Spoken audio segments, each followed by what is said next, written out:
Well, howdy folks, and welcome back to the PI Guide channel. In this video we will discuss, as promised in our last video, the need for an annual business plan for your private investigations business. Now I know you're probably thinking, wait a second, I have a business plan. What is the difference between my regular business plan and an annual business plan?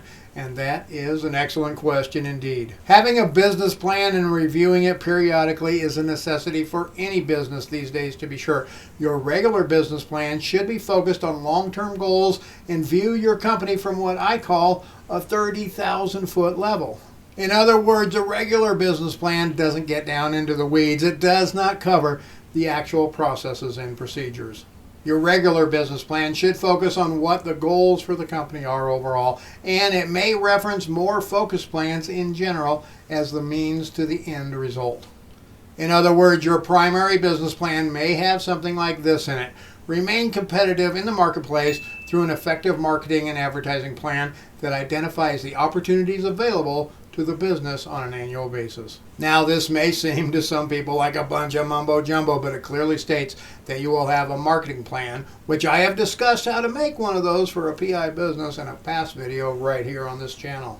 This statement also states the necessity for an annual review of that marketing plan. Now, for me, my annual business plan will state in it that I do an annual review of my marketing plan. So it is kind of a trickle-down process. For most of us, me included, we wear all of the hats in our businesses. I am the CEO, the COO, the CFO, the marketing manager, the sales manager, the IT guy, the lead investigator, and the janitor all in one. So when I put on that CEO hat, which is about every 3 months, quarterly, every year, or as needed, I'm looking at my overall business plan. Are the objectives being met? Are the goals being achieved? I then make a list of concerns or areas of interest that my other business personas need to take a look at. Then when the CEO hat comes off and the COO hat goes on, I am now looking at the things that need reviewing from an operational standpoint. Or when I have my CFO hat on, I'm looking at the financial pieces, and that goes for every hat I wear or every job I have in my business. So my annual business plan needs to take a look at what the CEO is looking at and focus more on those 30,000-foot views and drill them down somewhat to have a more concise list of annual goals and achievements to reach for. The easiest way for me to do this is to review my annual business review, which we discussed in the last video, and I will leave a link for that down below in case you haven't had the opportunity to see it yet.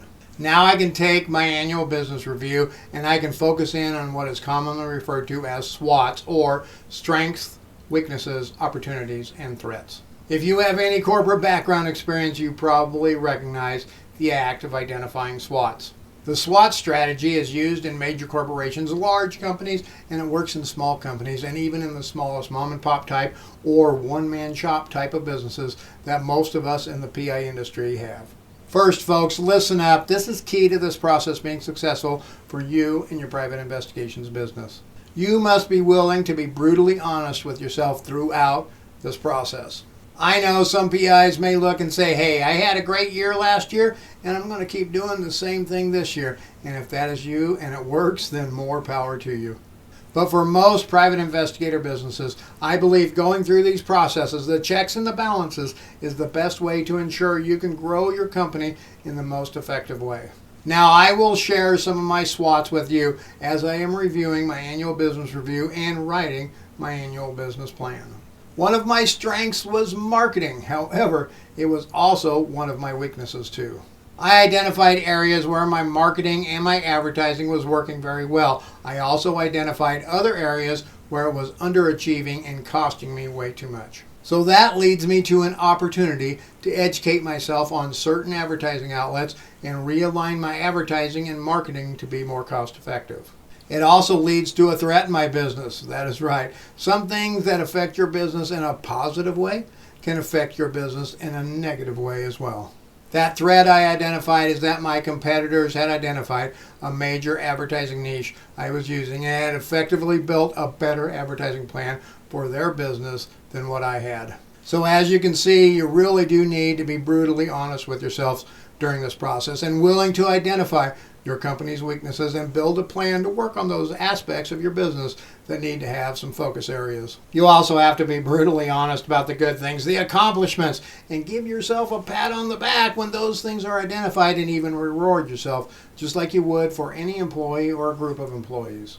I will oftentimes set goals and then set a reward when I meet those goals, like a dinner out or some other event. This gives me incentive to get the job done, as well reminds me of the importance of those goals that I set for my businesses. Let me backtrack just a little bit here, and let's go over what an annual business plan is for your private investigations business. An annual business plan should be looked at as a roadmap for your business, and it should contain milestones for your business with smaller goals that will all lead to the broader vision of where your PI business will be at the end of the year. The milestones and goals you set should be specific enough to understand them clearly and be measurable, not vague. An example would be having a milestone of having revenue growth of 25% while maintaining a net profit percentage of 60%.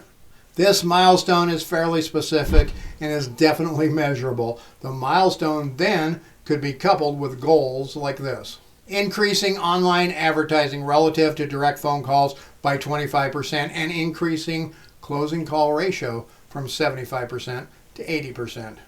These goals also need to have specific steps spelled out as to how they will be achieved. These additional steps may go in your annual business plan, or they may go into other plans such as advertising or marketing plans. Timelines and checkpoints are crucial to a successful annual business plan too. What good is it if you never stop and measure your success along the way? As well, if your goals include using financial resources such as expenditures for marketing and advertising, it is good to review them somewhat frequently to ensure they have the desired effect on your business.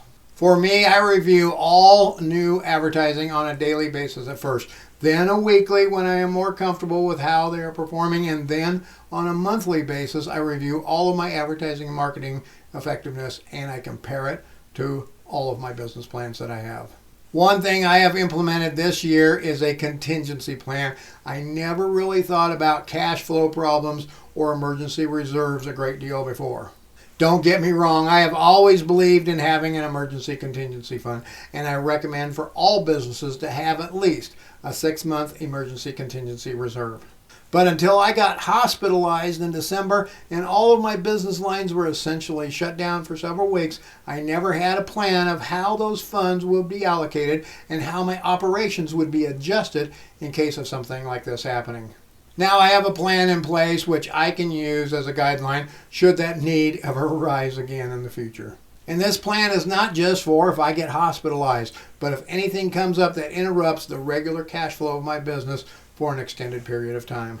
At the end of my annual business plan, I have included a section that clearly outlines my expectations for the year with a recap of the goals spelled out in clear language, so I am not sitting at the end of the year saying, "What the heck did I mean by that?" I also include a vision for what my businesses will look like at the end of the year. Having this clear vision allows me to keep the longer term outcome in mind and reminds me of why I am doing what I am doing.